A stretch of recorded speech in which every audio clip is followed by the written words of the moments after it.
Good evening everyone, welcome to new video. I hope সবাই ভালো আছো, আমিও ভালো আছি। তো সন্ধ্যাবেলায় চলে আসলাম নতুন একটা ভিডিও নিয়ে। তো সন্ধ্যাবেলায় আজ সন্ধ্যার টিফিনে বানিয়ে নেব পিঠা, কাঁঠালের বড়া পিঠা। তো দেখো আমি কাঁঠাল খুলে নিয়েছি, কাঁঠালের কোষ বের করে নিয়েছি। এগুলি আমাদের গাছের কাঁঠাল, লাল লাল কোষ। এগুলিকে বিন্নি কাঁঠাল বলে, খেতে সুস্বাদু এবং মিষ্টি হয়। কোষগুলা লাল লাল দেখতে পাচ্ছ। তো কোষগুলি খুলে নিয়েছি, এখন বীজগুলি ফেলে দিয়ে জ্বালনিতে চেলে রস করে নেব। কাঁঠালগুলি দেখতে যেমন সুন্দর, খেতেও টেস্টি বন্ধুরা, একদম চিনির মতন মিষ্টি হয়। তো কাঁঠালের সিজন তো প্রায় শেষ। তো আজ কাঁঠাল পেকেছে গাছে, পেরে এনে গোছগুলি খুললাম। তো এখন রস করবো, আর ভাবলাম আমার বন্ধুদের সাথে কাঁঠালের পিঠার রেসিপিটা শেয়ার করি, যেহেতু আজ কাঁঠালের পিঠা বানাবো। তো কাঁঠাল দেখো রস করে নিয়েছি, একদম ইয়াম্মি ইয়াম্মি রসটা দেখতে। কেমন লাগলো বন্ধুরা কাঁঠালগুলি দেখে আর কাঁঠালের রসটা দেখে? লোভনীয় কিনা অবশ্যই বলো। আর দেখো কতটা গাঢ়, একদম গাঢ় হয়েছে রসগুলা। তো এই রস দিয়ে আমি কাঁঠালের বড়া পিঠা ভাজবো।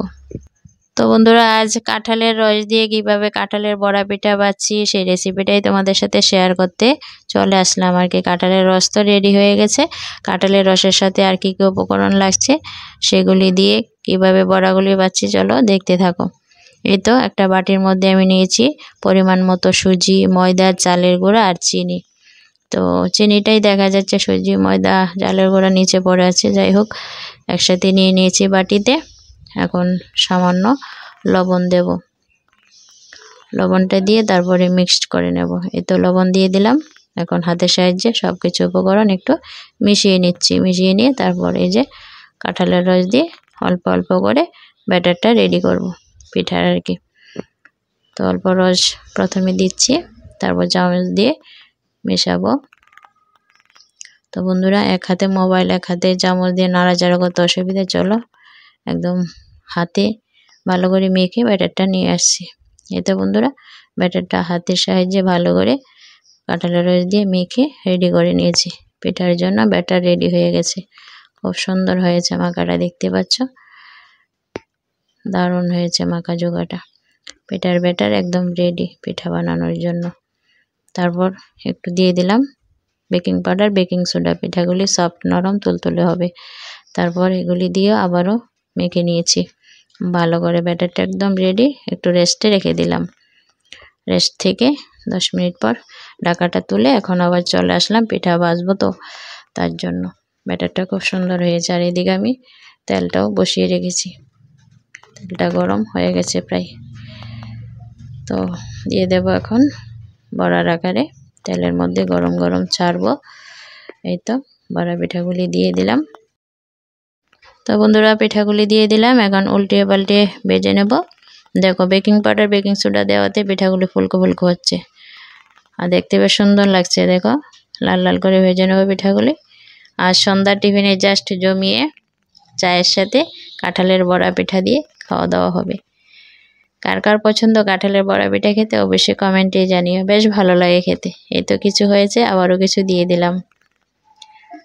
বেকিং পাউডার, বেকিং সোডা দেওয়াতে কাঁঠালের পিঠাগুলি যেমন ফুলছে তেমন সফট নরম তুলতুলে হয়, খেতে বেশ ভালো হয়।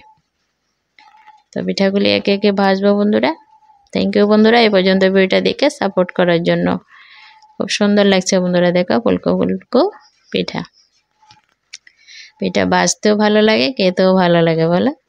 খুব সুন্দর দেখো ইয়াম্মি ইয়াম্মি পিঠাগুলি ভাজা হয়ে গেছে। এভাবে করে বাকি পিঠাগুলিও ভেজে নেব বন্ধুরা। কিছু কিছু হচ্ছে তোমাদের দেখাচ্ছি। পিঠাগুলি দেখতে কেমন হয়েছে বন্ধুরা, লোভনীয় কিনা, কারা কারা খাবে চলে এসো। তো যারা ইউটিউব থেকে আমার ভিডিওটা দেখছো বন্ধুরা, যদি নতুন হয়ে থাকো চ্যানেলটাকে সাবস্ক্রাইব না করে থাকো অবশ্যই সাবস্ক্রাইব করে বেল আইকনটা বাজিয়ে রাখবে। আর যারা ফেসবুক পেজ থেকে দেখছো অবশ্যই ফলো না দিয়ে থাকলে একটা ফলো দিয়ে নেবে। থ্যাংক ইউ বন্ধুরা যে যেখান থেকে আমার আজকের ভিডিওটা দেখছো। তো দেখো বন্ধুরা একে একে পিঠাগুলি ভাজা হয়ে যাচ্ছে, জাস্ট লোভনীয় ফাটাফাটি হবে সন্ধ্যার টিফিনে। কাঁঠালের পিঠা খেতে বেশ সুস্বাদু হয় বন্ধুরা। তো এই তো বন্ধুরা আমার পিঠাগুলি ভাজা হয়ে গেছে।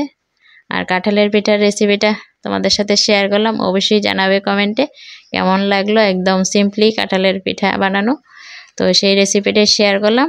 তাহলে বন্ধুরা আজকের মতন টাটা বাই বাই, আবারও নতুন কোনো ভিডিওর সাথে দেখা হচ্ছে। ততক্ষণ ভালো থেকো সবাই, বাই।